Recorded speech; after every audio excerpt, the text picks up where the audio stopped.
વડોદરામાં સ્માર્ટ વીજ મીટરને લઈને લોકોમાં ભારે વિવાદ જોવા મળી રહ્યો છે, જેને લઈને સ્થાનિક લોકો આપ અને કોંગ્રેસ વડોદરા કલેક્ટરને આવેદનપત્ર આપીને ઉગ્ર રજૂઆત કરી હતી। એમજીવીસીએલની કચેરીએ સ્થાનિક લોકોનું ટોળું એકઠું થયું હતું। આ વિસ્તારમાં જૂના મીટર નાખીને નવા ડિજિટલ મીટર નાખી દેવામાં આવ્યા છે, જેને લઈને લોકોમાં ભારે રોષ જોવા મળી રહ્યો છે। લોકોનો આક્ષેપ છે કે નવા સ્માર્ટ મીટરમાં વીજ બિલ વધુ આવી રહ્યું છે। લોકો એ પણ આક્ષેપ કરી રહ્યા છે કે આ પ્રીપેડ મીટરમાં બેલેન્સ ખતમ થઈ જતા વીજ પુરવઠો બંધ થઈ જાય છે અને આવી ગરમીમાં હેરાન થવું પડે છે। ત્યારે સાંભળો એમજીવીસીએલના અધિકારી શું કહી રહ્યા છે। એ તમે કન્ઝ્યુમર નંબર આપો તો અમે ખાતરી કરીને બતાવી શકીએ, પણ આજની તારીખે હું આપને કહું તો જે 27,000 મીટર લાગ્યા છે એમાં 15,000 જેટલી મોબાઈલ એપ ડાઉનલોડ થઈ ચૂકી છે। 16,262 એવા કનેક્શન્સ છે જેમાં એક પણ વખત ડિસ્કનેક્શન અમે નથી કર્યું, કારણ કે એમનું પોઝિટિવ બેલેન્સ છે।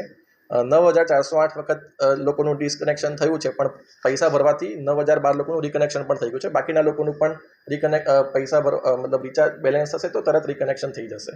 અને આજની તારીખે પોઝિટિવ એ છે કે 18,278 જેટલા એકાઉન્ટમાં અત્યારે પોઝિટિવ બેલેન્સ છે। એટલે આમ જોવા જઈએ તો 25,000 મીટરની અંદર છેલ્લા 2 મહિનાથી આ કામગીરી ચાલે છે। પણ મેં કીધું એમ કે વચ્ચે રજાઓનો સમયગાળો આવ્યો, રજાઓમાં મેં ડિસ્કનેક્શન નથી કરતા। એના પહેલાં ચૂંટણી દરમિયાન પણ કેટલીક રજાઓ હતી, જાહેર રજાઓ હતી, એ દરમિયાન પણ આપણે ડિસ્કનેક્શન નથી કર્યું। અને એક સાથે ડિસ્કનેક્શન થવાના કારણે આ પ્રકારે પરિસ્થિતિ ઊભી થઈ છે। પરંતુ આ કામગીરી છેલ્લા 2 મહિનાથી ચાલે છે અને 2 મહિના દરમિયાન ખૂબ જ સારો રિસ્પોન્સ અમને મળી રહ્યો છે। સૌથી પહેલું મીટર મેં મારા ઘરે પોતે લગાવેલું હતું। હું પોતે પણ ડેલી રિચાર્જ કરું છું। મેં જાતે પણ જાણી જોઈને 300થી નીચે બેલેન્સ જઈ દઈને ડિસ્કનેક્શન પણ જોયું છે અને ફરી પાછું બેલેન્સ કરીને રિકનેક્શન પણ જોયું છે। પણ જે કેટલાક કેસીસ તમે જે કહો છો કે આમાં આવું થયું છે, ચોક્કસ અમને જો કન્ઝ્યુમર નંબર મળશે તો જે રીતે અમે આ બેનની ડિટેલ્સ અમે કાઢીને અમે ખાતરી કરી શક્યા છીએ, એ જો કન્ઝ્યુમર નંબર મળશે તો અમને ચોક્કસ એની પણ ખાતરી કરીશું। અને તમામ પ્રકારની મતલબ કોઈ પણ પ્રકારનું સજેશન હશે કે કોઈ પણ પ્રકારની ગ્રીવન્સ હશે તો એના માટે અમે હંમેશા તત્પર છીએ, પ્રોવાઇડેડ કે અમને એમનો નંબર ડેટા મળે તો અમે ડેટાથી ખાતરી કરી શકીએ। નહીં, ડેફિનેટલી એમાં જુઓ અત્યારે કેવું છે કે સ્માર્ટ મીટરમાં કઈ રીતે કેલ્ક્યુલેશન કરવામાં આવે છે, આ એટલી પારદર્શી સિસ્ટમ છે કે અત્યાર સુધી તો તમને 2 મહિના પછી બિલ મળતું હતું ને એમાં અલગ અલગ પ્રકારની ગણતરી તમને જોવામાં આવતી હતી।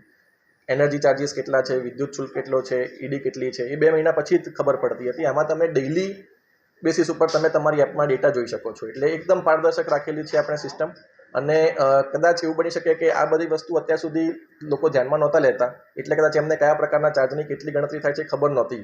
એ માટે અમે અત્યારે એક માર્ગદર્શિકા પણ બનાવી છે, જે અમારી વેબસાઇટ ઉપર પણ ઉપલબ્ધ છે। અને અમે અમારા સબ ડિવિઝન ઓફિસર્સને પણ અને જે પણ એજન્સીઝના માણસો છે એમને પણ અમે કહેવાના છીએ કે તમે આની માહિતી ગ્રાહકને આપો।